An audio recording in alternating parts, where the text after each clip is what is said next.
There's Tanir.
This is a celebration. Woo!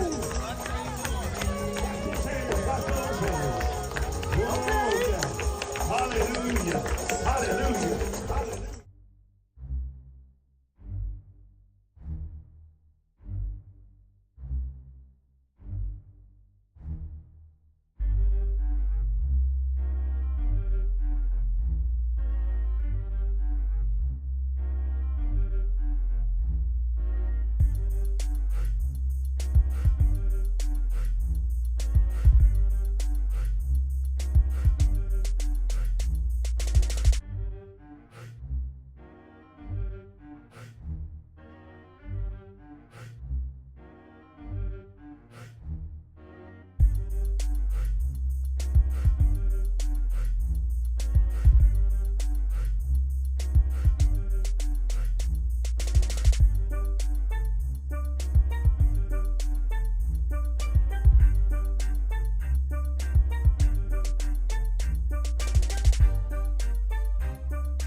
All right, all right, all right, all right. Shalom, shalom, shalom, shalom. Welcome everybody here. Come on in to Yah's house. It's going to be all right. We're just so grateful that He has given us another opportunity that we can come into His house. We have the physical house that we come into, but we also understand that it is a spiritual house that He is comprising or making up as he makes up his jewels. It is a spiritual house that we have to come into.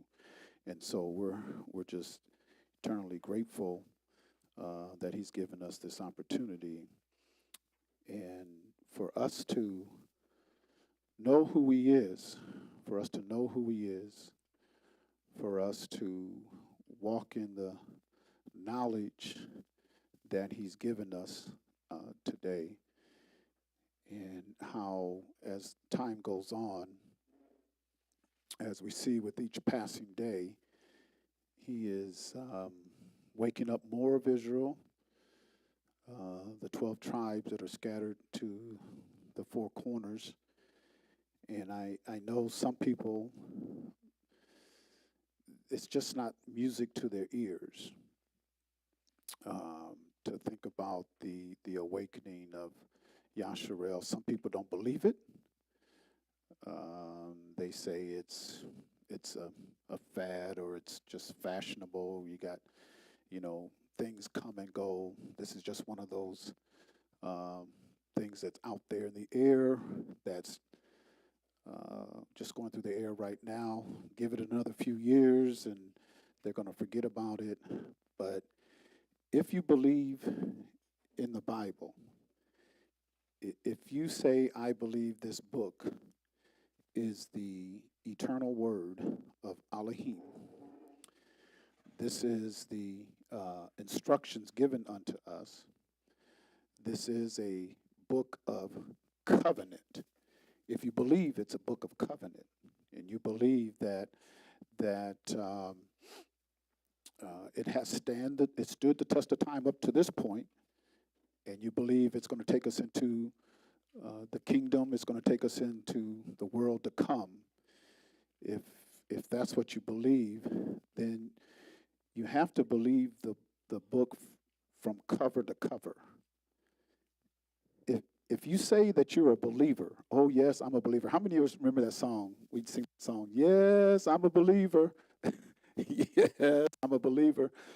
But if you say that you're a believer, then you have to believe it from cover to cover, or you're not a believer. You can't. What are you trying to say? You can't be a part-time believer, or I believe it in parts. You might know somebody. We got family and friends. You might know somebody that says, I believe it in parts. I believe this part, but I don't believe this part. It's so common.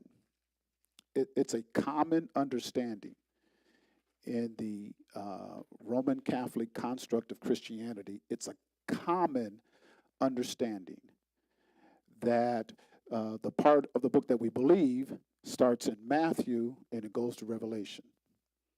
And everything that came before Matthew, it really doesn't affect us today. That's the understanding of a lot of people that they have. They just don't believe that what has gone on from Genesis to Malachi is of any importance. It's not something that I should be gravely concerned about. And if that's the faith and if that's the belief that you have, that you really don't have to be concerned about what was said in Genesis, what was said in Exodus, Leviticus, Numbers, Deuteronomy, the prophets. If you don't feel like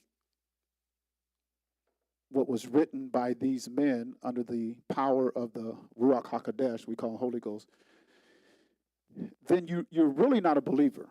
The point I'm trying to get to is you can't believe half the book. You can't just believe the New Testament. I'm a New Testament saint. I'm a New Covenant saint. And our Messiah did not bring a new covenant. What he did was he came to renew the covenant. And the reason why he had to renew the covenant is because we broke the covenant. There was a people that he made a covenant with, and they broke that covenant, and it was prophesied that they were going to get a redeemer. And a redeemer in the Hebraic understanding, a redeemer has to be a near kinsman. What's a near kinsman? Anybody know what a near kinsman is? It's got to be a brother. It's got to be a close a relative. When it says near kinsman, that means it's a close relative. It's not a distant man. He's my sixth cousin down the line. A near kinsman means he's got to be your brother. He's got to be somebody that's close to you, somebody that's in the family. And so he's our near kinsman. He's our redeemer. So he's one of us. Now, a lot of people would say, well, Yahushua Mashiach, who they call Jesus, Yahushua Mashiach, when it says he was a near kinsman or a redeemer, it's because he was in humanity. And so he came to redeem humanity. That's not what Genesis to Malachi teaches. That's not, because the Most High Yah, our Elohim, did not cut a covenant with the Ethiopians. He did not cut a covenant with the Egyptians. He did not cut a covenant with the Canaanites, with all the ites. He did not cut a covenant with them. He did not cut a covenant with Japheth, with the Greeks, the Romans. I mean, the Greek Empire, the Roman Empire predates our Messiah. He did not cut a covenant with them. He cut a covenant with the house of Yakob, which is of the 12 tribes. That's who he cut a covenant with. So when they broke that covenant, so now he come to redeem them. I was going to share them. He come to redeem them because the covenant was broken. That covenant was broken. And so if he does not rescue Yasharel, who they call, it's Israel, but I want to use some Hebraic names because that sets me apart. And if you know anything about holy, holy means set apart. It's Kodesh. It means set apart. So by me using his Hebrew name, Yahushua Mashiach, by me saying that sets me apart. So that makes me holy. I'm hoping we get that. I'm hoping we can understand when we talk about being holy, because being holy means you're set apart. We are set apart from all the other nations. When in Deuteronomy chapter 7 and verse number 6, Deuteronomy chapter 7 and verse number 6, he says, "For thou art a holy people unto Yahuwah thy Elohim." He did not say we were set apart for the world. We're set apart unto who? Yahuwah Elohim. We're set apart unto him. So when it says, "For thou art a holy people unto Yahuwah thy Elohim," so many times we're so careful about who we are in the eyes of other people when we should have 10 times more concern about how we are unto the Most High Yah. That's how we ought to. I got to be set apart unto him. I mean, all that other stuff will take care of itself. If I'm set apart unto the Most High Yah, all that other stuff is going to it'll settle itself. Because we tend to want to be seen a certain way in the eyes of others and don't realize that the eyes of Yah, it says in Proverbs 15, the eyes of Yah is where? The eyes of Yah is in every place, beholding what? The good and the evil. So when I say I'm holy, I'm set apart, it's mainly because Abba Yah has done it, and therefore I want to please Abba. I want to please the Most High. That's who I want to. That's who I'm more concerned with, is the Most High Yah, and I'm set apart or I'm holy unto him. It says that, doesn't it say that there in Deuteronomy 7 and 6? For thou art a holy people unto Yahuwah thy Elohim. Yahuwah thy Elohim have chosen thee to be a special people unto himself above all people that are upon the face of the earth. This is who he cut a covenant with. That many times we lose track of that because there's outside forces that are leaning on us and banging on us, trying to sell it. And most, I'd have to say, have been very successful in selling us another story. They done told us another story. And so we're caught up in that. And so we don't realize, and if you take this, if you read Deuteronomy 7 and 6, and you take this to the 12 tribes of Yasharel and those who are descendant from the 12 tribes of Yasharel, and you take this to them, they'll reject. Most, I would say, well, it's starting to grow, so I'd say about 50% of the would reject it. They just outright reject it. The adversary and the enemy has done such a tremendous job. I mean, all our warfare. I mean, do y'all know in Deuteronomy 28, he says, all these things going to come unto you until you are what? What did he say? He says it a couple times in Deuteronomy 28. Destroyed.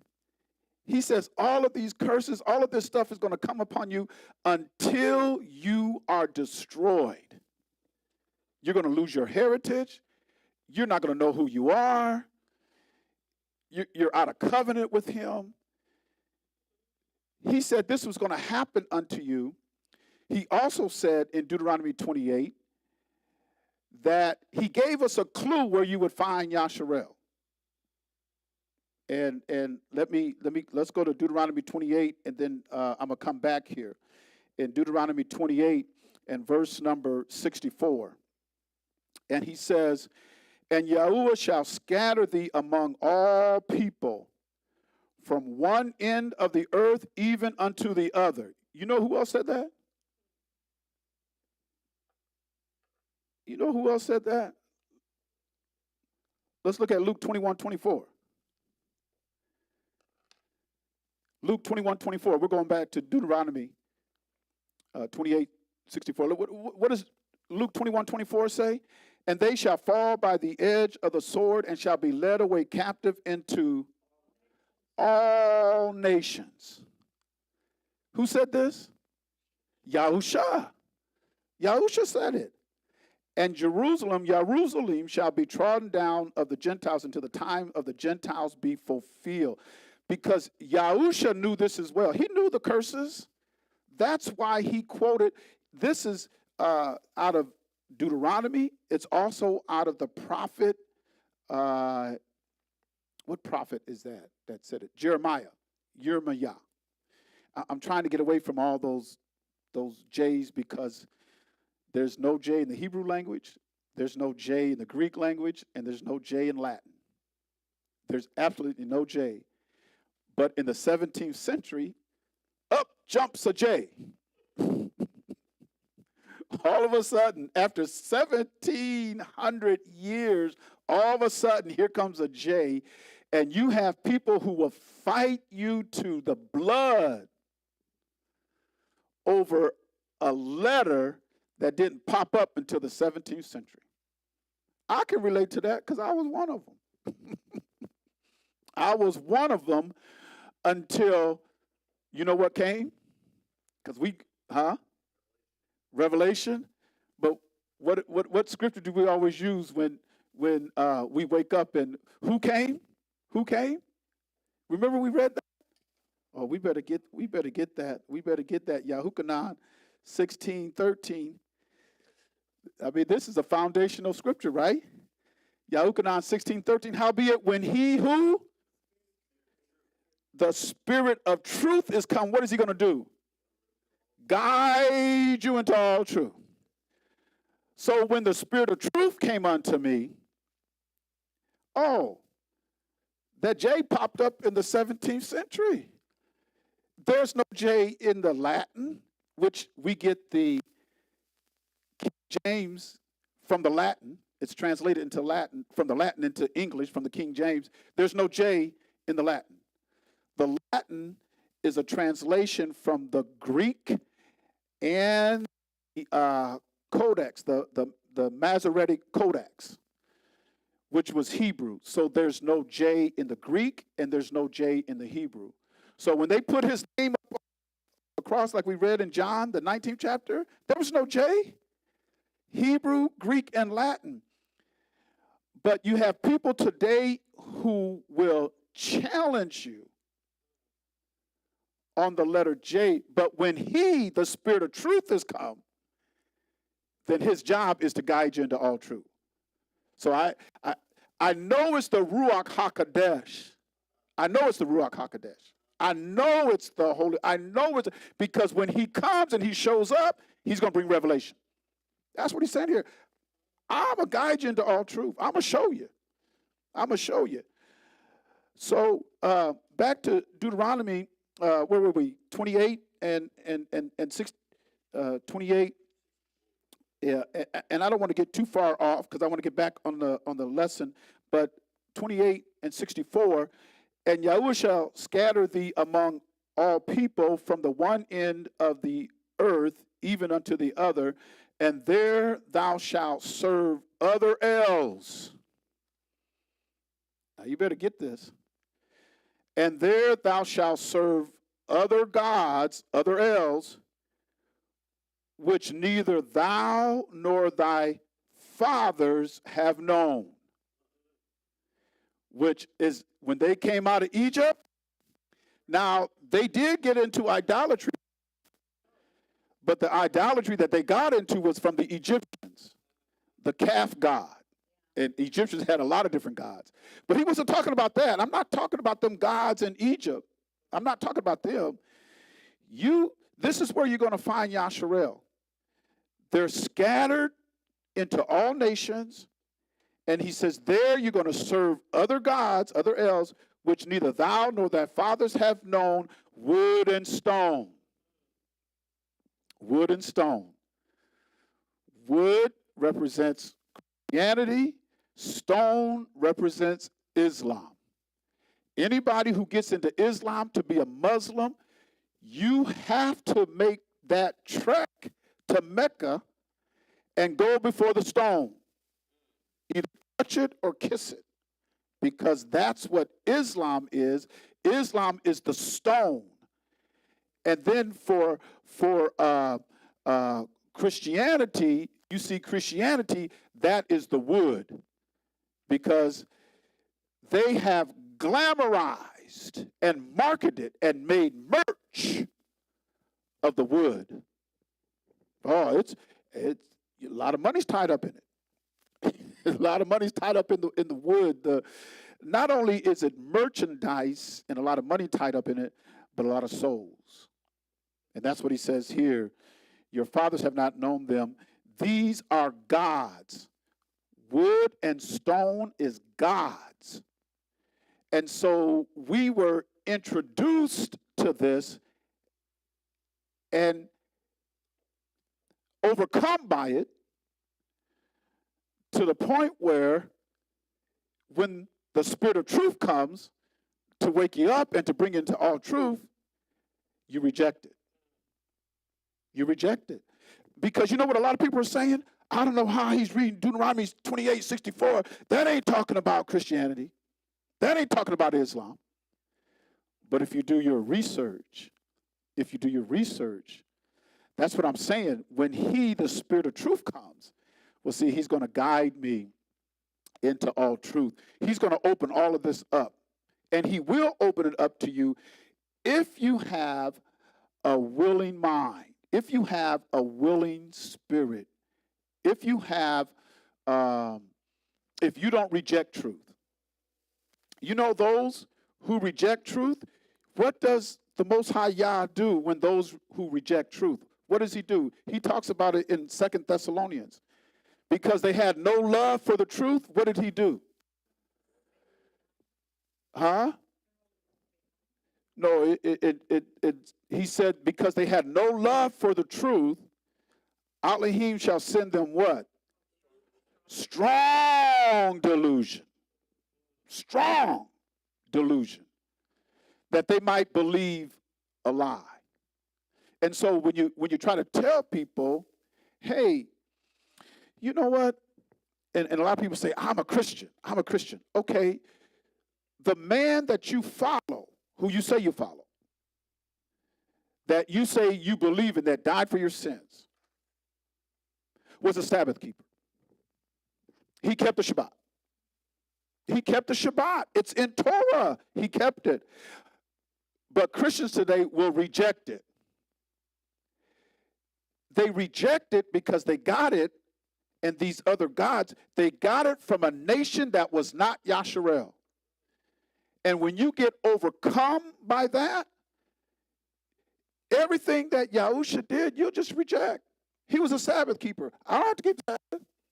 He kept Torah. He kept dietary laws. I don't have to keep dietary laws. I don't have to keep Torah. You know what they say? I ain't under no law. When Shaul talked about the works of the flesh in Galatians 5:19, the works of the flesh, he taught that because he knew law. He knew Torah. He knew the commandments. He studied the law. Because the end of the law, like we said the other day, the end of the commandments, what is it supposed to do? If I study law, what is my goal? When I study law, what is the goal? We read that, right? Okay, well, we better get it again. Let's go to 1 Timothy chapter 1, verse 5. Remember we read this? 1 Timothy chapter 1, verse 5. Now the end of the commandment, or the goal of the commandment, is what? Love, what? Because only, what did Yahushua say? Only the pure in heart is going to what? The law and the commandments is going to produce a pure heart in me. That's the goal of it. The goal of Torah is for me to have love, pure heart. The goal of Torah.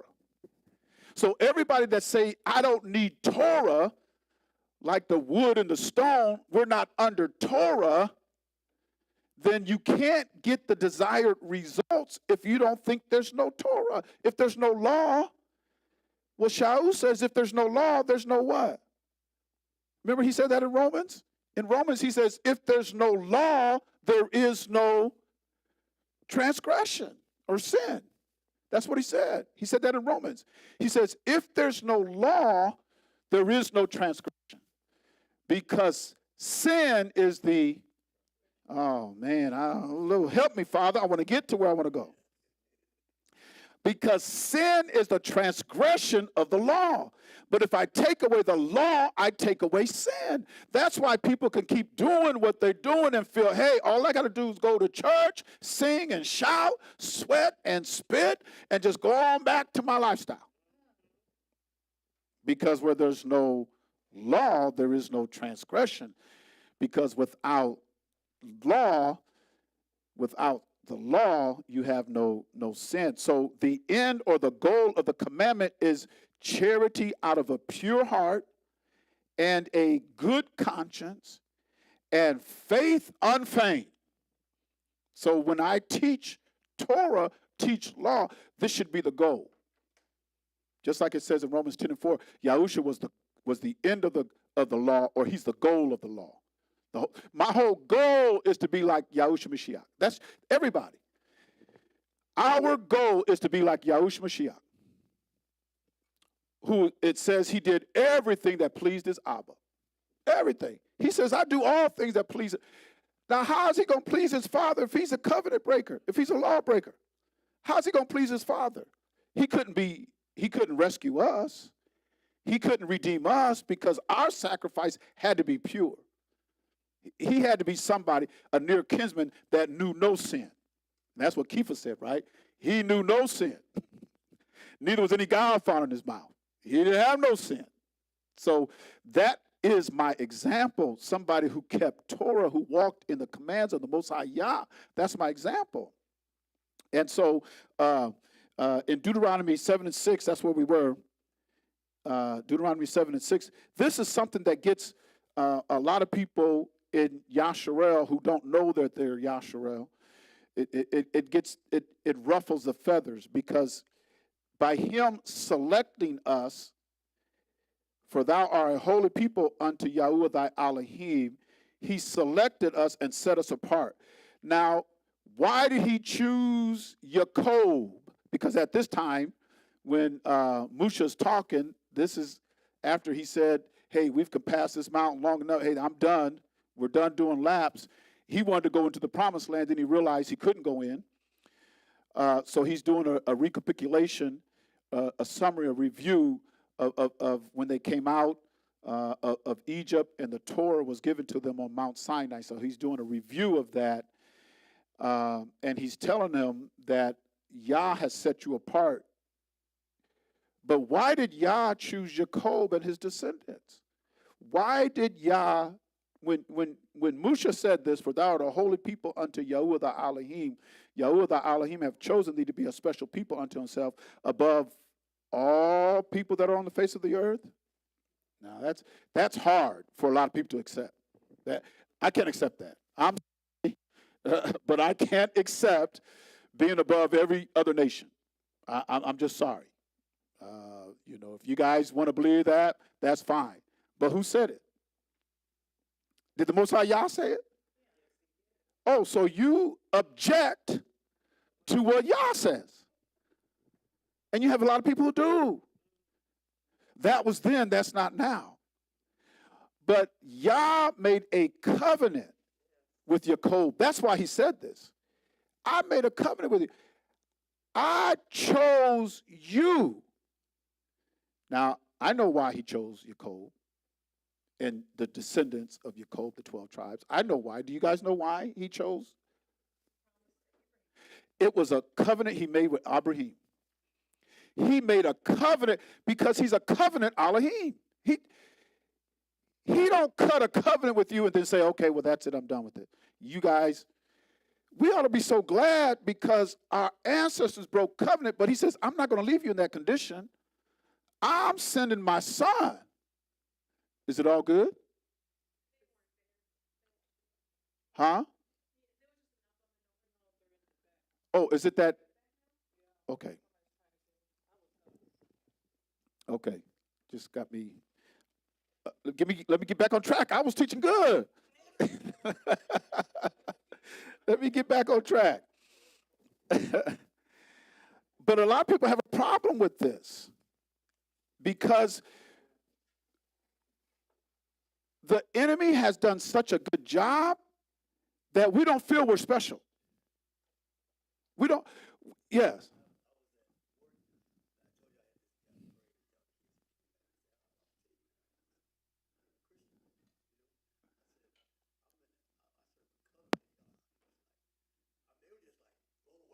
Right.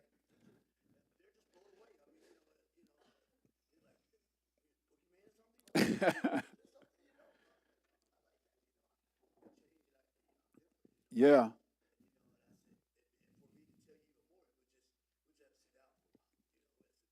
Oh, right,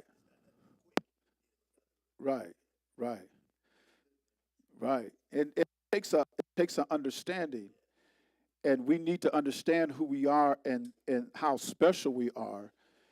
But at the same time, to whom much is given, much is required.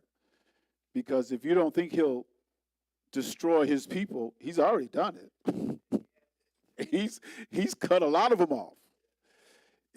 In the wilderness, nobody over 20 made it in. Well, two people.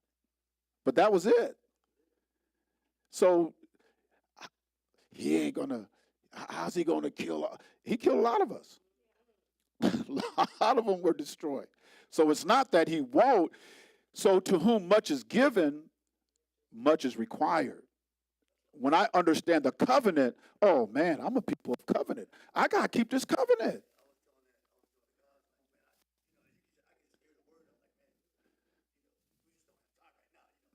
Yeah, yeah, yeah, yeah. And that's why he said it's a walk. It's a walk. Why don't you walk with me? Walk in them old paths. Let me teach you this way. It takes time. It takes time. Just like in the 15th chapter of Acts, when they were talking to the Gentiles, they said, okay, just do these four things for right now, because every Shabbat day, they teach Moses. When they say that, they're teaching Torah. They're teaching the law. Every Shabbat day, they're teaching law. So right now, I'm just telling you guys to do this. On the Shabbat, you go into the synagogue on the Shabbat and listen to the teaching. Because that's what Yahusha said in Matthew 23. He says, when they sit in Moses' seat, which is on the Shabbat, do as they say, but not as they do. You know, so, I mean, it all lines up. It all lines up. But people have a problem with being special. They just have a problem with that. They have a problem with being that special people unto him, because it's not our mindset. And I kind of want to get into the mind and the mindset, and we're supposed to have the mind of Christ, and I want to get to this mind, because we really don't have the mindset. Because when you say because you hear it a lot, you have to have the mind of Christ, the mind of the Mashiach. Well, if you go to Matthew, Luke, and Yukan, you're going to see the mindset you're going to see the mindset of the Mashiach. If you go to the Torah and look at the teaching of Moses, if you go to Torah, then you're going to see the mindset of Yasharal. You're going to see the mindset. And so when we say, let this mind be in you, which is in Christ, and that's not my class tonight, but when you talk about let this mind be in you, which is in Christ Jesus or Yahushua Mashiach, the way you find that mindset is looking at Matif Yahu, which is Matthew, Mark, Luke, and Yahukanan, and then looking at the Torah, because that's his mind. He says, I do always those things that please my Abba. He couldn't please Abba if he was breaking commandments. That's what we did. We broke them commandments. We broke that covenant. And that's why he had to come and redeem us. So he's going to redeem back Yasharel, and then those who come into Yasharel, they have to come into, because see, the Roman religion says, well, you got to come into the church. No, you got to come into Yasharel. Because he says in Yahukanan 4 and 22 that salvation is of the Yahudim. That's where salvation's at. So I have to get, where's the Yahudim? They assemble on the Shabbat. That's where I'm going. Because I know that he's the savior of the Yahudim. He comes to get the Yahudim. I want to be there. When he comes gather the Yahudim from the four corners, I want to be there. I want to be there with them, because I know that's where the salvation is going to be. But being a special people unto him is something that a lot of us struggle with, because we've been beat down so long. We've been told you ain't nothing. Your daddy wasn't nothing. Your granddaddy wasn't nothing. And your granddaddy before him was lynched, and he wasn't nothing. And this gets beaten down into you for so long, for generations, that when you go to the book and say, I'm a special people, I don't want it. I don't want to be a special people. You'll hear it. I don't want to be a special people. And he goes on to say, above all people. Oh, no, I can't handle that. Y'all know we can't handle that. I can't handle being above all people. But to whom much is given, much is required. Because the world should be looking at us and looking at us. How do we fulfill Torah? How do we fulfill those instructions? They should be looking at us. Well, some people like it, some people don't. But it's good anyhow. Because it talks about it in the prophets, and even Shaul picked it up when he says, who is y'all's counselor? Who's going to counsel Yah and say, why did you choose them people? Who's his counselor? You better back up now. He had to back up one of his own. He had to tell Job, they call him Job, but Job, he had to tell Job, hey, now wait a minute. You talking at the big gate. You know, he had to sit him down and then told him to stand up like a man. Y'all know how mom and dad used to do it? They used to tell you, you be in trouble. Boy, because mom would say, you better look at me while I'm talking to you, boy.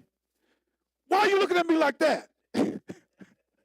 You know, because you had to have reverence and look, but you couldn't look cross-eyed because they was ready to slap you. I've been backhanded. I've been backhanded by my dad. So we had to look at him, but we couldn't look at him like, who you think you are? Like the kids do today. That's a shame. We got kids growing up and because see, when it comes to honoring father and mother, we should be the ones to show the world how we honor our father and our mother. Give them that honor. We're the example. The only thing is our family, the nuclear family, has been decimated. It is just, it's unrecognizable. And so it's difficult for us to think that we're special and that we're above all people. That's difficult to accept. That's difficult to say because a lot of us, we have pride, but it ain't pride like this. We have pride in being ungodly. We have pride in being wicked. You know, when we should have pride in being selected. He's chosen me. Isn't that what Kepha said? In 1 Kepha, let's go there, 1 Kepha 2:9. Let's go there. Because when Kepha said this, he was quoting Moses out of Deuteronomy. Exodus 19 and Deuteronomy chapter 7. He was quoting Moses. He said this, but ye are a chosen generation, a royal priesthood, a holy nation, a peculiar people. It's incumbent upon us to demonstrate and to show the world Torah. That's on us. He gave it to us to do that. When we build our families, they should be looking at us. Oh, that's how they do it. That's how them folks do it. But too many of us are looking at this wicked, corrupt culture that we're in, and this culture that we're in is not our culture. It's not our culture. I know we're in here, we're in this world, we got to live here, we got to survive, we got to make it to the end, but this country and this culture is not ours. It's not ours. And so we got to stop looking at and how our writers say, stop looking at the world. Because Yukan says, if any man love the world and the things that are in the world, the love of the Father is not in him. So I can't look at this culture, this world, this system, and desire it. When we ought to be the leaders, because he said, I've chosen you.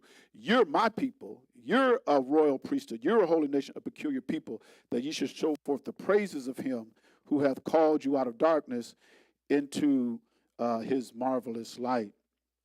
And so it's incumbent upon us to show the world just who he is. And by teaching Torah and by teaching the commandments and the law, it should produce in us love and out of a pure heart. It should produce in us. It says charity out of a good heart.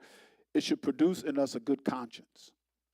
And the reason why it should produce in us a good conscience is because that's where Yahuwah and Yahusha, when we come, we're going to make our abode with you. He comes into your spirit, your ruach, or your consciousness. He comes into your spirit. That's where he's going to dwell, because we're a trichotomy. So when we die, the body goes back to the ground, the soul goes to sleep, and the spirit goes back to Yah who gave it.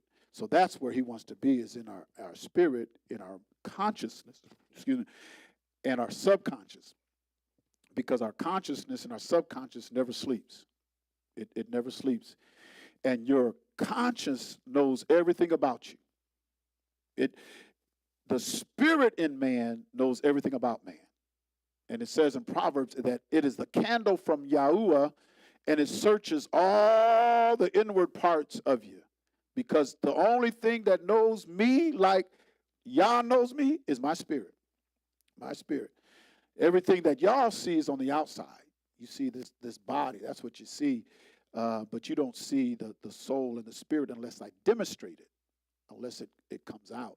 There's things in us. There's secret things in us. And the only one who knows those secret things is Yah.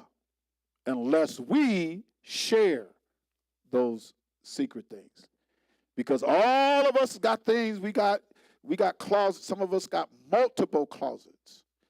Some of us do house expansions to get more closets. And there's stuff in our closet that we don't want nobody to know about because we got secrets. But my book tells me those secret things belong unto Yah, because you can't hide from him. You can't hide from him. And then where does he tell us to go when we pray? We got to go into our closet. We got to go into that sacred place. We got to go into that sacred place where he communes with us, which is in our spirit. We got to go in there, and that's how we pray. That's how we approach him. We approach him with reverence.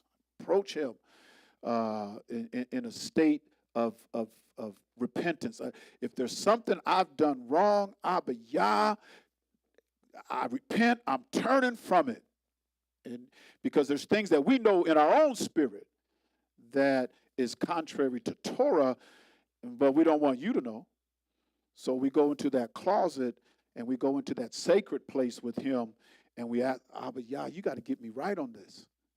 I don't want to be disobedient to Torah. I don't want to be disobedient to your commandments, to your statutes. I don't want to be disobedient unto that. And so he gives us that ability to go to him in Torah. Now, we were talking about being a special people unto Yahuwah, our Elohim. In Matthew, Yahu, chapter 15, and this goes along with Mark chapter 7. And I might go back and forth from Matthew 15 to Mark 7, because we have to look at it's Matthew 15, chapter 1, Yahu, chapter 15, starting with verse 1 and going down, and then Mark chapter 7, starting at verse 1, going down. And there's some things in Mark that says that it might bring out a little bit more. In fact, I think I will. I'm going to read Matthew 15, starting at verse 1. I'm going to read this because we have to understand. You get a better understanding if you know what Yahushua is talking about. Wouldn't you agree? If I know what Yahushua is talking about, I would get a better understanding, as opposed to jumping in, right in the middle of a conversation. Have you ever had that, where you've had a conversation with somebody and you guys started the conversation off, and then somebody gets in about midway through the conversation, and it's like, hold it, wait a minute, time out. Well, if you want a full understanding of our conversation, you need to go back to where we started, because that's going to give you a better clarification and understanding. So in Matthew 15, verse number 1, then came to Yahushua scribes, Pharisees, which were of Jerusalem, saying, why do thy disciples transgress the tradition of the elders? Okay, for they wash not their hands when they eat bread. This was a tradition. So he's addressing a tradition. Okay, so we got to keep that in mind. He's addressing a tradition because they're trying to throw mud on him, or an accusation, because they're trying to find fault with him, or they're trying to find a sin. You know, they're trying. Them people accused our Messiah all the time. Look at the way they asked him questions. They were trying to get him to trip or to, commit a sin, or they accused him. They accused him of a lot of things. They accused him as being a wine bibber. They accused him of eating with publicans and sinners. You're going amongst sinners. How could you be a priest? Because he wore the priestly garments. How could you be a priest if you go into publicans and sinners? I mean, they were always trying to throw, certain things at him to get. So they said, why do your disciples transgress tradition of the elders? So what they're saying is, if your disciples are doing it, what are they saying? He's doing it too. You got to be doing it too, because your followers are doing it. Because he even goes on to tell them. He says, the blind leaders. He says, if the blind lead the blind, they're all going to fall into the ditch. So they were trying to say unto him, if your disciples are doing it, there's a good chance you're doing it, because those who are following you are doing it. So that you're not following the tradition of the elders. So what does Yahusha say? But he answered and said unto them, why do ye also transgress the commandment of Alim by what? So what is he addressing? They're addressing a tradition. What's Yahusha addressing? He's addressing a commandment. Because the commandment of Yah transcends your tradition. That's what he's got to do. There's some traditions that are good, but if you have a tradition that transcends the commandment, then that tradition is bad. So, and we have to look at our lives. We have to look at our lives. I mean, is there a tradition that I'm keeping that's going against Torah? And if there is a tradition that I'm doing that goes against Torah, then I've got to change. And so he's telling them, hey, your tradition is a sin, actually, because you're transgressing Torah. So he goes on to say, for Elohim commanded, and this is the fifth commandment for everybody who don't believe running no commandments, honor thy father and mother, and he that curseth father or mother, let him die the death. That's what Yahusha said, right? So he comes out with the fifth commandment. Not only does he come out with the fifth commandment, but he comes out with the punity. Did I say that right? For the fifth commandment. And the punity is the consequences, or the penalty. The penalty for that, which is death.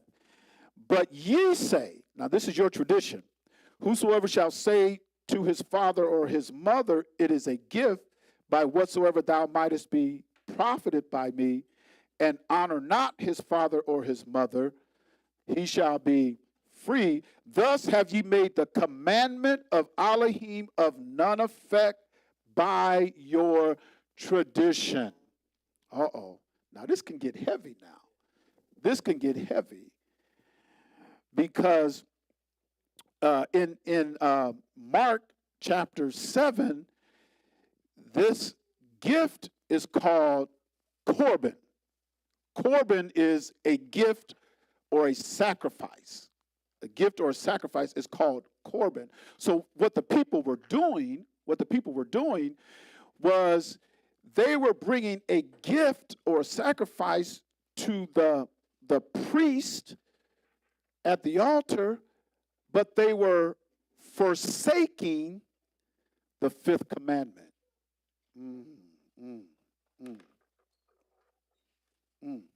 I don't know. I see a lot of things. I see a lot of things here, because there's a lot of things that we do through tradition that breaks commandments. It's just our tradition. Hey, first day of the week, that's our tradition. But you're breaking the commandment. That's when we get our gifts. Ain't that right? That's the day we get the most offering. The largest gifts come in on the first day of the week now. So by your tradition, you've made the commandment of Elohim effect, because you got to hold on to that So what they were doing when it says a gift, they were bringing a gift or a sacrifice and the altar, but they weren't keeping the fifth commandment. And the priest allowed it. Yeah. Yeah. Yeah. So I'm going to read down to verse 9, then I want to go to Mark number 7. And verse 6 says, and honor not his father or his mother, he shall be free. Thus have you made the commandment of Alim of none effect by your tradition. He called them hypocrites. Well did Isaiah or Yashariah prophesy of you, saying, this people draweth nigh unto me with their mouth, and honoreth me with their lips, but their heart is far from me. Listen to what he's addressing now. But in vain they do worship me, teaching for doctrines the commandments of men. This is, well, I know the commandment of Elohim says this, but this is our tradition. This is man-made. Man-made traditions. We got a lot of man-made traditions. Ain't a week of anniversary service. That's a man-made tradition. That's a man-made tradition. There's a lot of things we do that there's some traditions that are good, because Shaul says that, when you have certain traditions that doesn't interfere with the commandments, then we should keep those traditions. But if you have traditions that's contrary to the commandments, then you've put your tradition above Abba Yah. Okay? So, and then now I want to go to Mark chapter 7, and look at verse 1. And we're going to read down, because this is saying the same thing that he says in Matthew 15, but there's a couple other things that's added to it. Now, which book was written first in history? Anybody know? In history, which book was written first in history? Historically, what writing do we have first? Of the four Gospels, historically. Anybody know? Mark was the first writings. Mark is the oldest writings of the first century.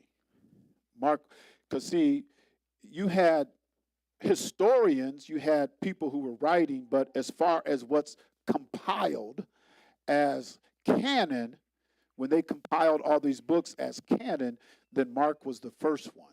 So listen to what Mark says, some things that Matthew doesn't say. Then came together unto him the Pharisees and certain of the scribes which came from Jerusalem. And when they saw some of his disciples eat bread with defiled, that is to say, with unwashen hands, they found fault, because their hands was dirty. Not only were their hands dirty, and it goes on to say, see, Moses, this is not in the law of Moses, but in the oral law, they had all these traditions and multiple washings. And not only multiple washings, but you know where they wanted to wash their hands? In public. They wanted people to see them. They look at me. I'm so pious. I keep all the traditions of the elders. I wash my left hand first in this bowl. Wash my right hand over in this bowl. Then I change the water and I wash it, and I wash. And if the pots and pans ain't washed, we're going to wash them first, and then I'm going to go back and wash. And so they did all of this to be seen of men. Even their prayer. Didn't Yahusha say, you got all these prayers? I mean, you sound as because we love, some people. Have you ever heard somebody pray and say, oh man, I wish I could pray like that? And so they would do all these prayers out in the public so that they could be seen of men. He says, I don't even hear them prayer. I don't hear them prayer. But then there was a sinner that came unto him and said, I ain't even worthy to be here. In fact, Abba, I can't even lift up my head. All he could do was cry and hit his chest and just cry. And Abba Yah heard that prayer because he prayed from his heart, and it was humbled, but he showed so much humility. Because we have to be careful. We don't want to be pompous and full of pride when we approach him. And we have people like that. And if you're full of pride when you approach him, he don't have to hear your prayer. In fact, he says, I heard that sinner's prayer. He couldn't even lift up his head. He was so full of guilt, he couldn't even lift up his head. He just said, I'm unworthy. Okay, verse number 3, and the Pharisees and all the Yahudim, except they wash their hands oft, eat not, holding to traditions of the elders. So it wasn't just one-time washing. Okay, let me move along. And when they come from the market, except they wash, they eat not. See all this stuff they were doing, added all this stuff. And many other things there be, which they have received to hold as the washing of cups and pots, brazen vessels, and of tables. The Pharisees and scribes asked him, why walk not thy disciples according to the tradition of the elders, but eat bread with unwashen hands? So let's listen to Yahusha. He answered and said unto them, well have Yasharyah, Isaiah, prophesied of you hypocrites. He wasn't afraid to call them hypocrites. He was, as it is written, this people honoreth me with their lips, but their heart is far from me. So what is he dealing with? He's dealing with that heart. Notice now, he's dealing with it because he goes back to the prophets. He's pulling up a precept from the prophets to deal with your heart. Because you got some folks today, they don't want to go to precepts. Yeah, they don't know, we ain't dealing with no prophets. Because it's scary when you go to the precepts and start dealing with prophecy. That's scary. Howbeit in vain, this is verse number 7, howbeit in vain do they worship me, teaching doctrines, the commandments of men. For laying aside the commandment of Alim, ye hold the tradition of men, as the washing of pots and cups, and many other such like things ye do. And he said unto them, full well ye reject the commandment of Elohim, that ye may keep your tradition. For Musha said, honor thy father and thy mother, and whoso curseth father or mother, let him die the death. But ye say, if a man shall say to his father or mother, Corban, that is to say, he explains what Corban is, a gift. You're bringing a gift. By whatsoever thou mayest be profited by me. Notice now, they're bringing their gift to the priest and to the altar. And what should they have been doing with that gift? Just by reading this here. Should have been taking care of their parents. Should have been taking care of their parents. You're supposed to honor your father and mother. But you think you can go and give so much money to a revival, I'm free. I'm free. Oh, no.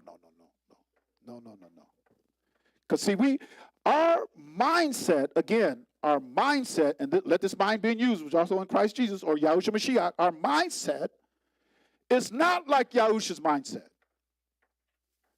Because we'll follow certain traditions and certain traditions of men, and when you should be taking care of mom and daddy.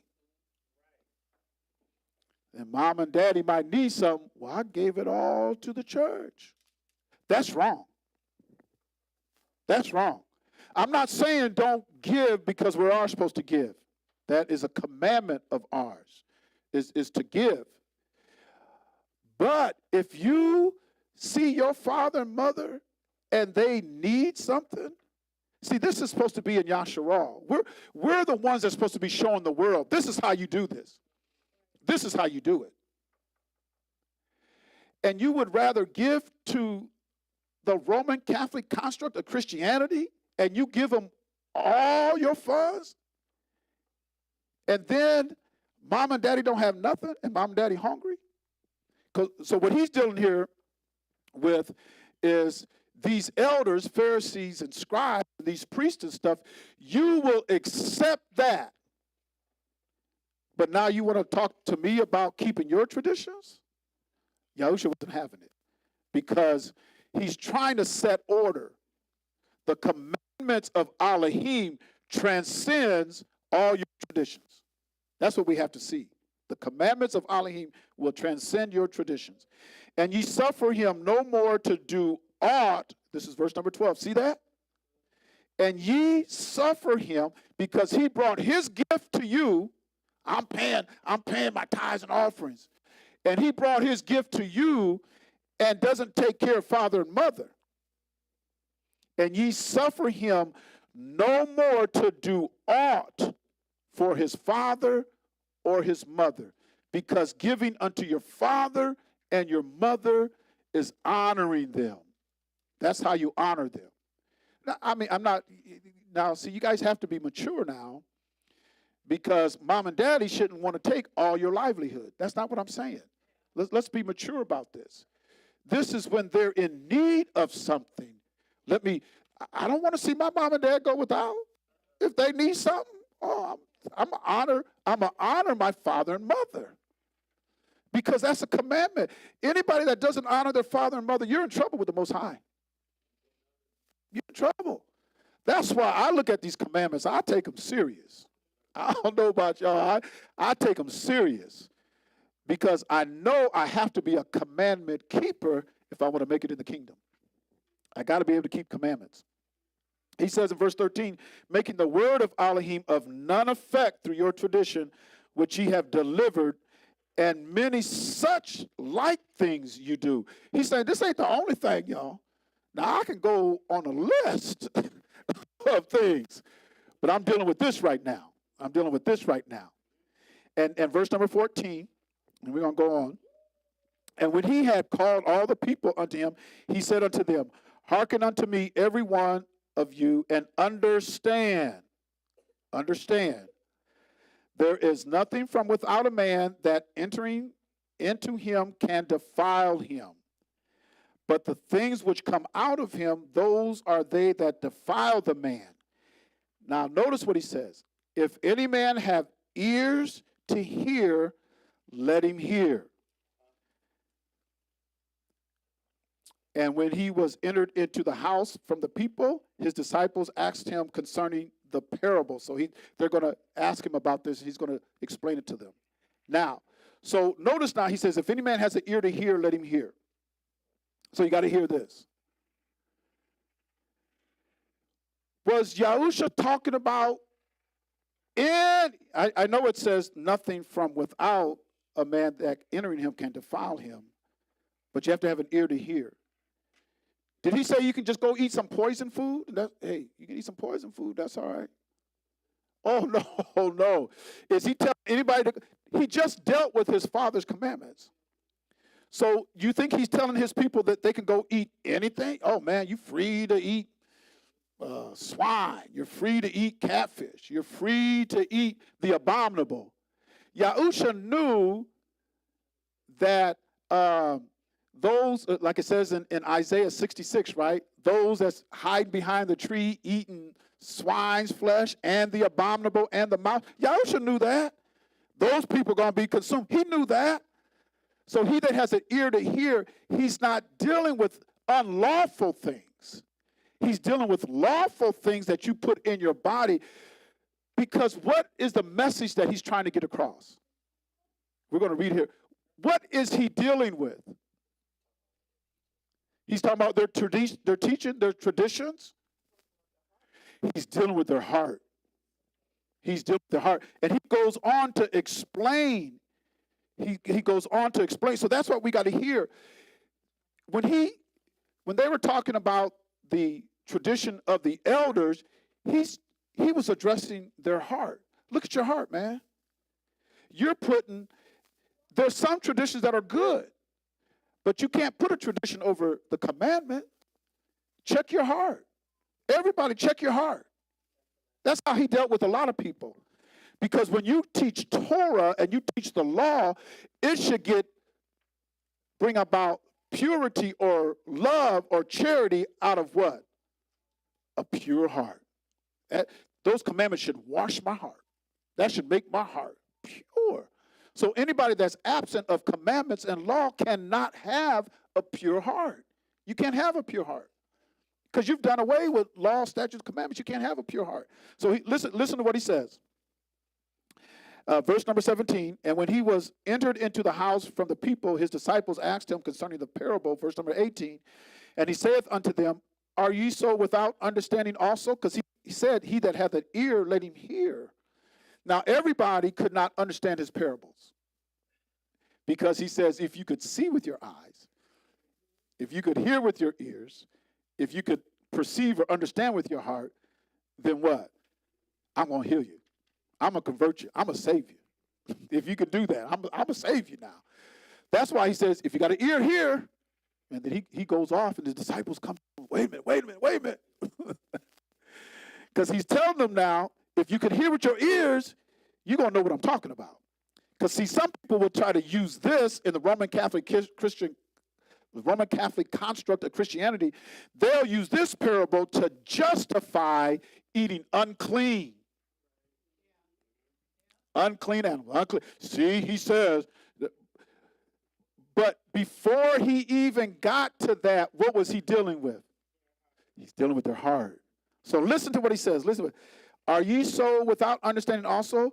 Do ye not perceive, because that's in your heart, that whatsoever thing from without entereth into the man cannot defile him? So why does that not defile? When you sit down to eat your meal and you put it into your body, why does that not defile you? Listen with your ear now. You got to have an ear to hear.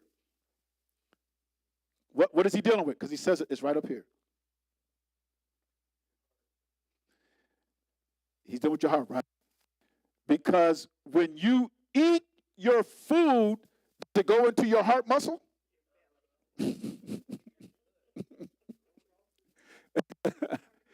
yeah, listen to what he says. Do ye not, this is verse number 18, do ye not perceive that whatsoever thing from without entereth into the man cannot defile him? Because he knows that he wants us to eat. Oh, I don't. This whole Torah, from Genesis to Revelation, is a book of mystery. It's a book of parables, and everybody can unlock it. Everybody can unlock it. From the time that he created Adam, even to where we are today, from the time that, let me give you an example, because it's all in Torah if you can see it, or like he says, if you can hear it, or if you can perceive, it's all in Torah. So Abba Yah looks at our body as what? A temple. He looks at our body as a temple. He looks at the assembly as a temple. He looks at your house as a temple where you dwell. He looks at it as a temple. He looks at, okay, so if he's looking at my house and my body as a temple, where would you say the altar is? In your house, where would you say the altar? In your temple, your body, where would you say the altar is? It's in the heart. It's in the heart. It's in the heart. That's where the altar is. Now, in your house, where do you think the altar is? It's your table. So when you sit down to eat, what do you put on the table? You put food on the table. You know what that food is? That food. How does a chicken get on your plate? It's sacrificed. And didn't we sacrifice a lot of chickens to build this house? Didn't we? We sacrificed a lot of chickens. So your dinner table is your altar, and what you put on that altar is the sacrifice. And the man of the house is the priest. So what they do with our house? Oh, man.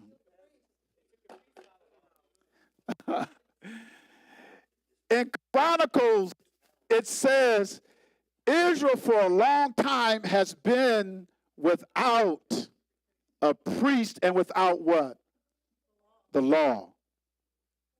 He says for a long time now. Somebody find that. It's in Chronicles. First and Second Chronicles. For a long time now, Israel has been without law and without priest. Because when you take the man out the house, you take the priest out. You're taking out the priesthood. When you take the man out. Y'all don't know.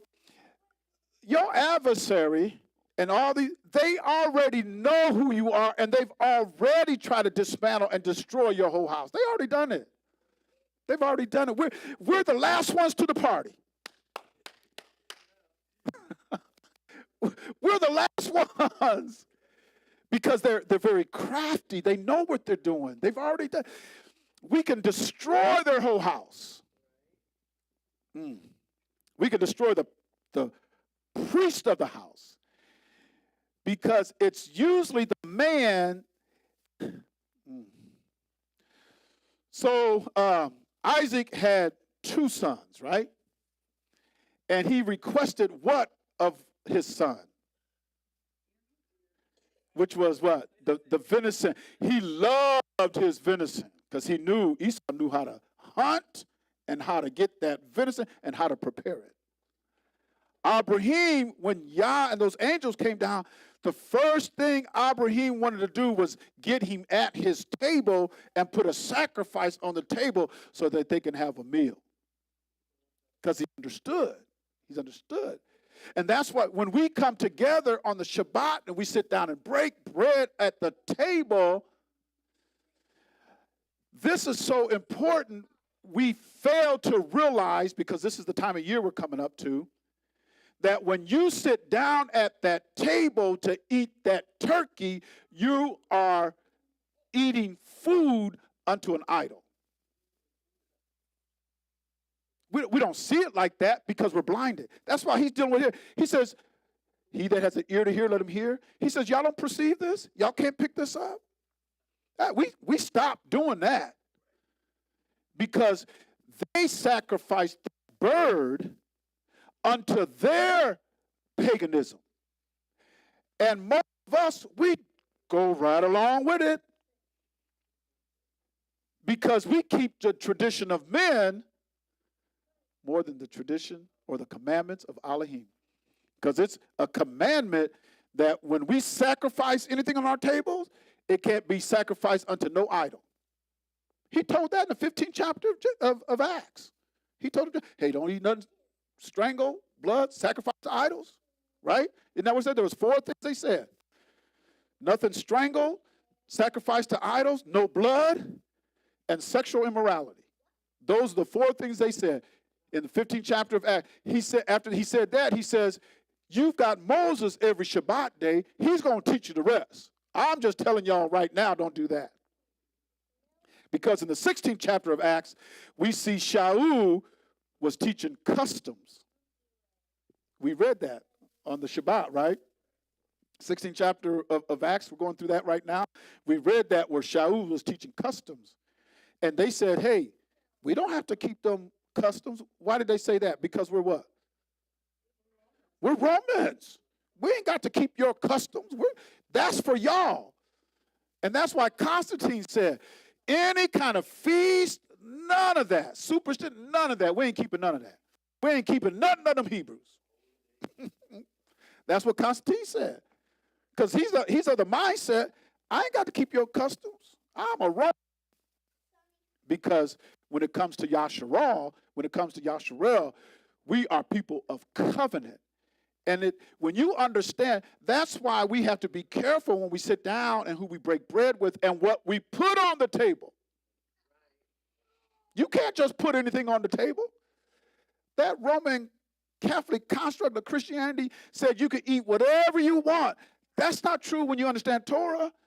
When you understand the table, he's dealing with your heart, and you think you can put, that's not what it is. So let's listen to what he said. This is verse number 18. Are ye so without understanding also? Do ye not perceive that whatsoever thing from without entereth into the man cannot defile him?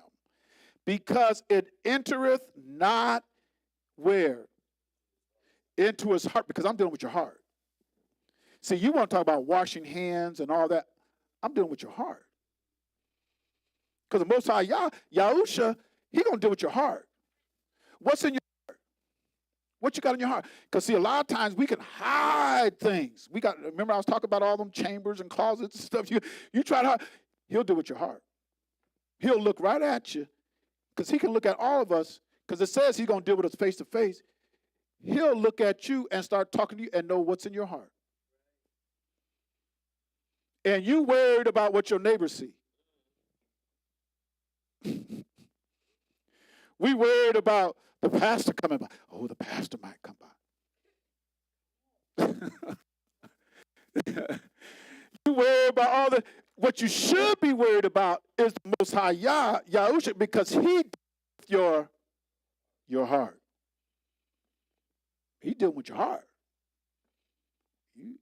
And so when I understand that, yeah, I have to represent. We all have to represent. But the first one we need to represent to Most High Yah.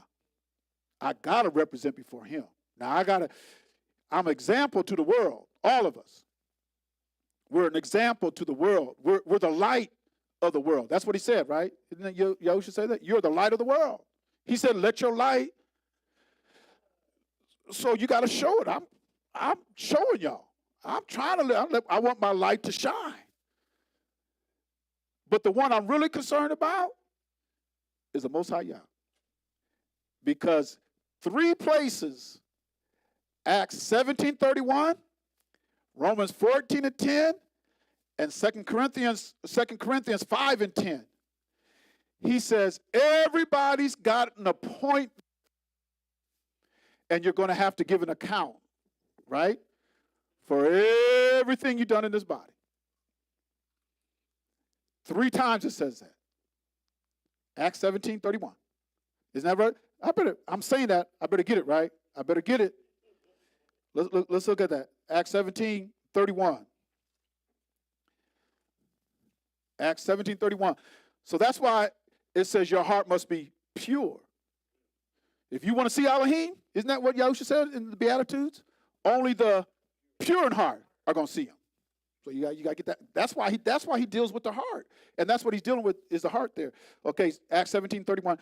Because he hath appointed a day in which he will judge the world in righteousness by that man whom he hath ordained. I wonder who that is. He'll tell you right here. Whereof he hath given assurance unto all, in that he raised him from the dead. So who is he talking about? Yahushua HaMashiach. So you got an appointment with him. I got an appointment with him. We all got an appointment with him. So my salvation ain't my awakening. My salvation is my obedience unto him. Romans 14 and verse number 10. But why dost thou judge thy brother, or why dost thou set at naught thy brother? For some of us, some of us.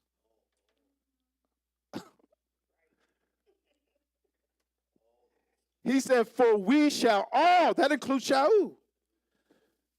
Because Shaul, even though, because in the 9th chapter of 1 Corinthians, that last verse, he said, man, after all that I've done, I myself might be even when he's going on those missionary journeys.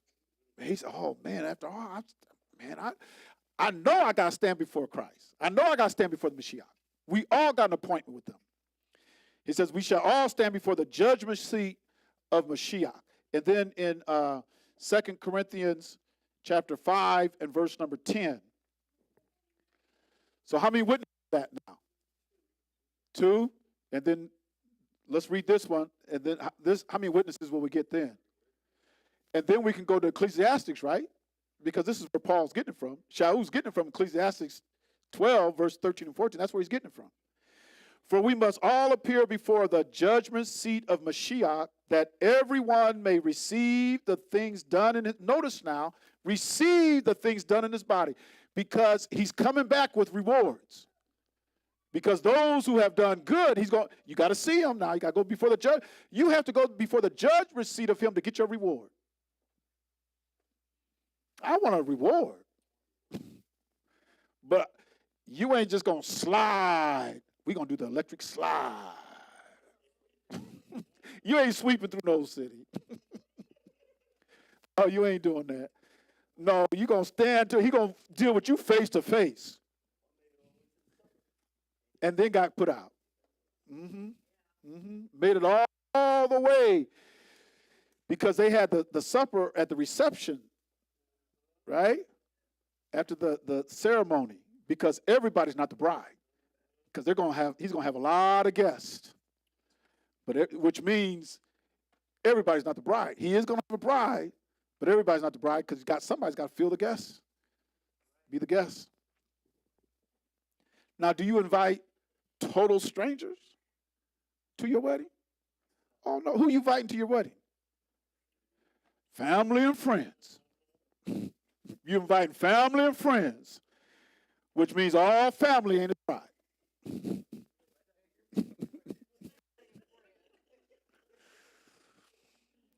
So we all must appear before the judgment seat of Christ, that everyone may receive the things done in his body according to he hath done, whether it be good or bad.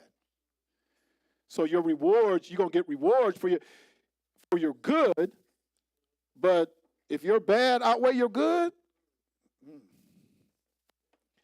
that's why he says, not everybody that says Adonai, Adonai, just because they say Adonai, Adonai, don't mean they're getting in. Just like that king, he was weighed in the balance, and he came out what? He came out wanting. Man, I've been judged. I'm weighed in the balance. I got more bad than good. He came out wanting, which means he wanted some do-overs. He said he came out wanting. I wanted some do-overs. Do I get another shot at this? You ain't got 9 lives. You ain't got 9 souls. You got 1. I got 1. We all got 1. We all got 1. And we're going to have to give an account for that. So let's finish up that parable, right? Let's go and do that. Because my time, oh my goodness, time is up. Your time is up.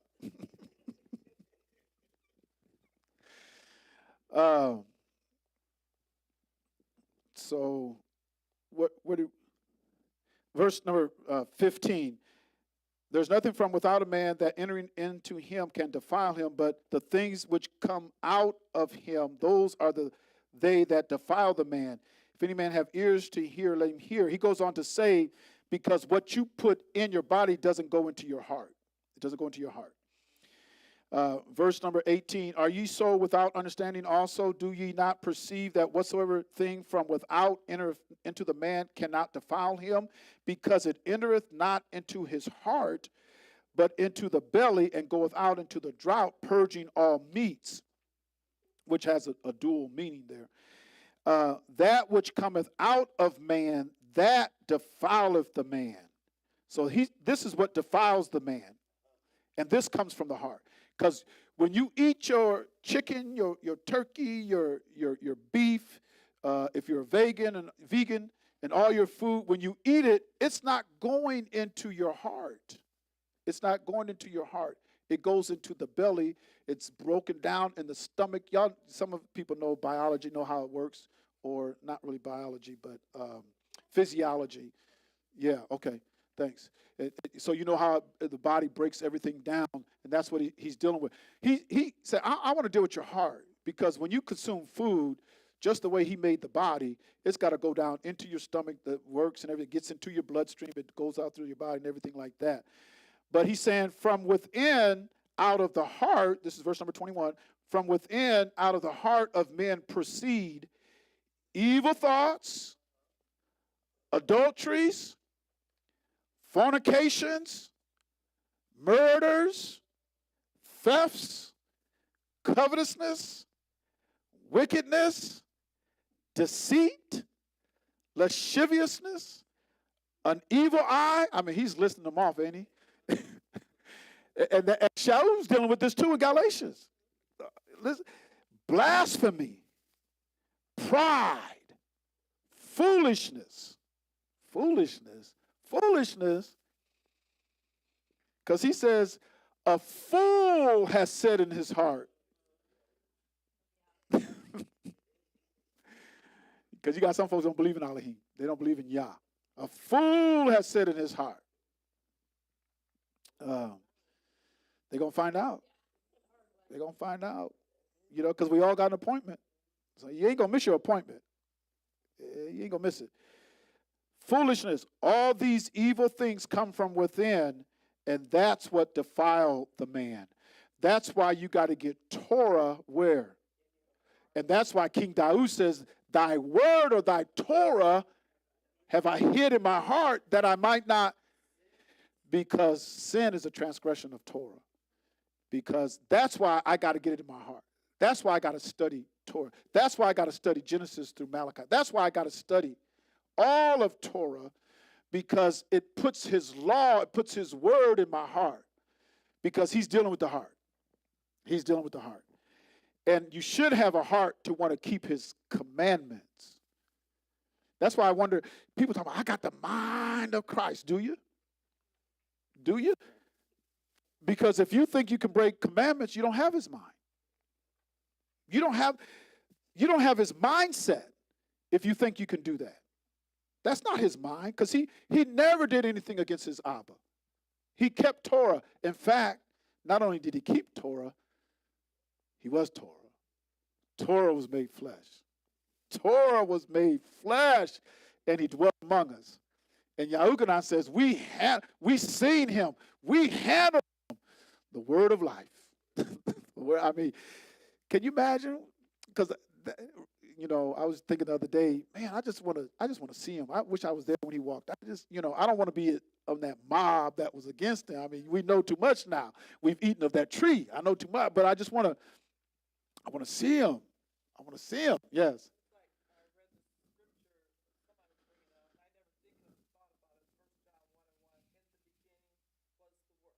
Mm-hmm. Mm-hmm. Yeah. He declared the.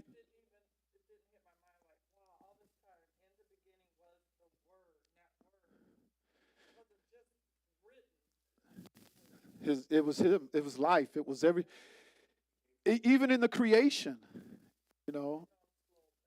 Even in the creation, that's Torah. That's word.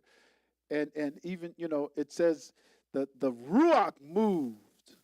That's life. That's his energy. That's his spirit. That's Torah. It moved upon the waters, upon darkness. I mean, he was Torah, you know, and it was made flesh to where we could actually handle him. We could see him. We could, you know, and you wonder, and this is the power of the adversary. Can't underestimate your adversary.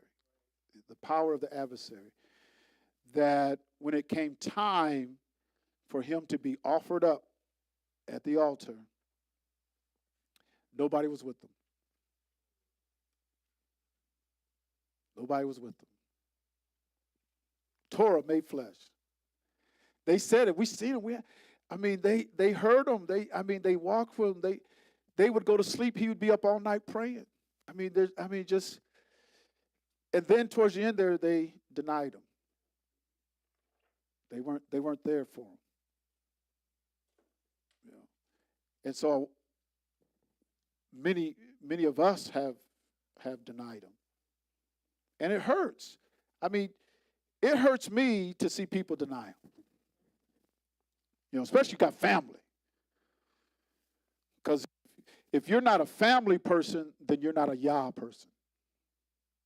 Because Yah created the family. He created it for good. I mean, we see how it's turning out. and it hurts. It's like, oh my goodness, I was messed up here. But he's the creator of family. So if I'm not a family man, well, then you can't be Torah based. It was a beautiful thing to have family. That's in our culture where we grew up, where our ancestors, in our culture, everybody wanted a family. Everybody wanted kids. Anybody, what are you talking about? You want to get married, don't want no kids? Something wrong. We all having kids. Because that comes from our culture. That's how we are. We love kids and we love family. We love that structure. That's our progeny. It's our legacy. And that's just a part of us. So every man wanted a son. Every man wanted a son. And it even got to the point. Who was it? Was it Isaac and Rebekah? Yeah, I think it was Rebekah that says, "Give me a child lest I die." And he got mad at her. He said, "Who am I? You think I can do all this? Woman, have a baby. I'm doing everything I'm doing, supposed to be doing. Have a baby." Because that's how they felt. Give me a child. Or look at Hannah. Yeah. Because their army was 600 men. So if you got 600,000 men, you have 600,000 men coming out of Egypt, you got at least 600,000 women. At least. And if you have one man to every woman, how many kids you going to have? Oh, you're going to have some kids. You're going to have some kids, So, and out of all of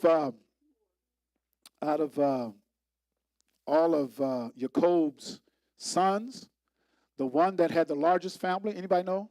Just a trivial question. The one that had more kids than all the other brothers? Huh? No, of his 12 sons. Ephraim? Because Ephraim was a grandson.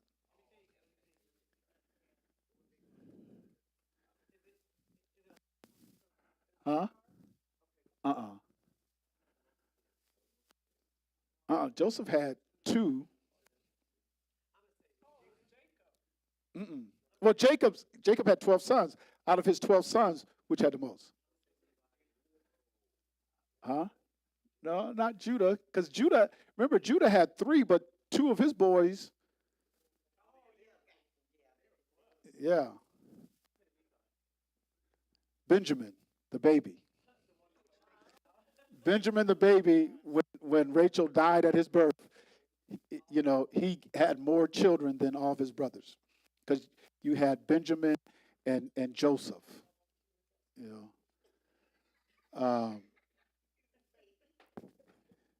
Isn't that?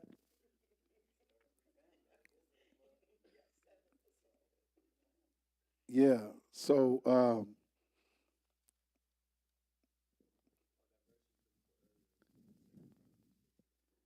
okay, let's go there. 2 Chronicles 15:3. Thank you. 2 Chronicles 15:3. That's it. That's the one that came to my mind. Now for a long season, Yasharel, without the true Elohim, and without a teaching priest, and without law. And that's the whole breakdown of our family. If you look at our family, and because we are the house of Elohim, your house is a temple. Your body is a temple. He just if you look at how he breaks it down, especially with his temple where he wants to dwell with you and everything. Because when I was talking about the trichotomy, body, soul, and spirit, Zakin Saws, y'all remember that comment he made when we was at Sukkot? And it was talking about trichotomy. And he the comment that it's like his tabernacle. You had the outer court, then you had the inner court, then you had the holies of holies, And so with that holies of holies is where he wants to dwell, which is in your spirit. Because you got your body, you got your soul, and then you got your spirit. And he wants to be in your spirit. That's where he wants to meet you and dwell with you in that holy place. But everything in Torah can be relative. There's mysteries, there's things to understand, but he planned all this out long, long time ago. So we're just fulfilling Torah. I mean, we're just fulfilling Torah. It's right before our eyes. You know, they were. You know, Yasharel was out without the true Elohim, without the teaching priest, and without law. And that's the whole breakdown. When you look at Yasharel, this is how where Yasharel is because they don't have the true Elohim, they don't have the teaching priest, because many of Yasharel don't even believe. They don't even believe. They don't even believe they're the people. It says in Isaiah, the first chapter, you won't even consider. I mean, at least consider it. At least say, wait a minute. What if we are? What if that's true? People, they won't even do that. It's like, come on, folks, at least consider. Yes.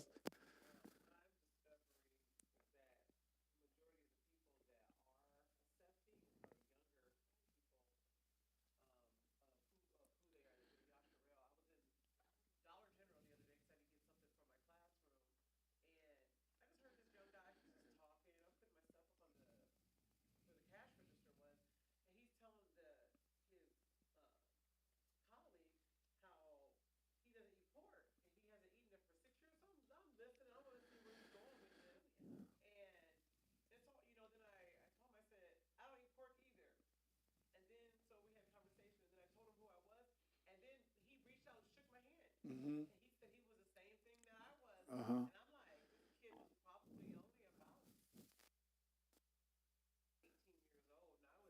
Yeah.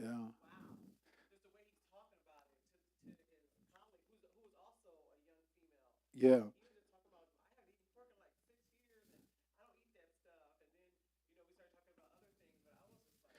That kind of, yeah, that kind of reminds me when we went to Clearwater.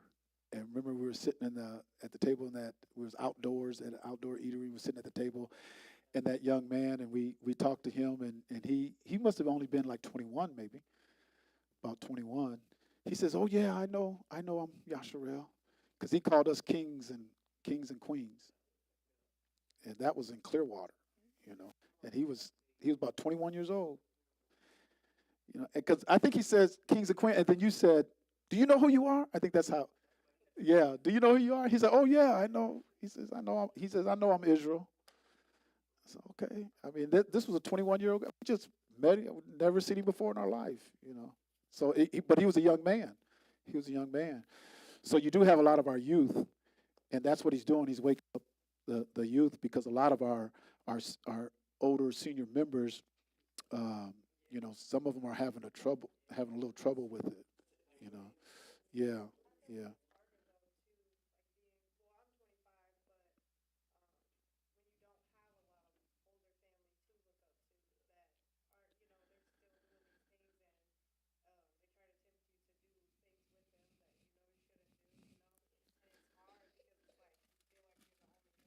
Yeah.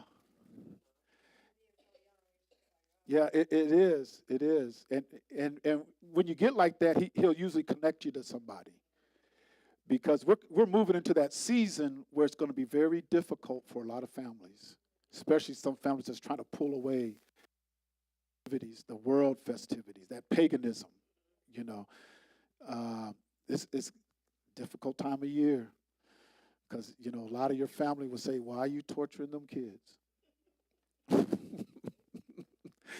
I mean, because we haven't done it for a long time, but you do feel kind of lonely because it's like, man, my family, my older people, man, nobody is on the same page with me. I'm trying to pull away from all that paganism. And and if you want to pull away from it, then there's something wrong with you. And they want to cut you off. I'm not trying to cut you off. We're still family. I'm just not going to participate in that. Well, I ain't got nothing to do with you then. So but he'll connect. He knows because he knows our heart. So he's going to deal with our heart. And if he knows your heart, let me connect the people because we've been pulling out of it for a while now. I think since me and Sister Hazel, Coach Hazel, McLeod, I said it.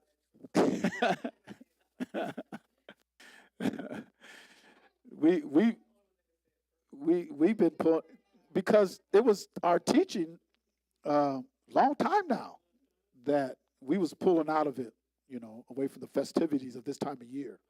Because it is difficult when you got family that still wants to participate in a lot of this, and you trying to pull away from it, But we're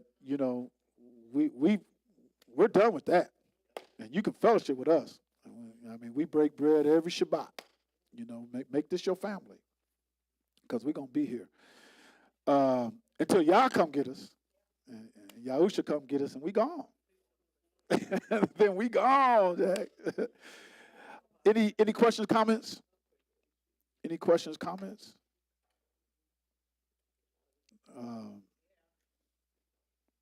If there's no questions or comments, and I don't see anything in the chat here, those who are monitoring the chat, if there's any questions out there. We have a Facebook page, and then we have a YouTube channel. Yeah.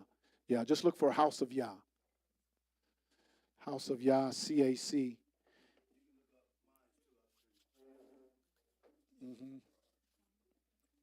So just come on in. Come on in to Yah's house. It's going to be all right. Any other questions, comments out there?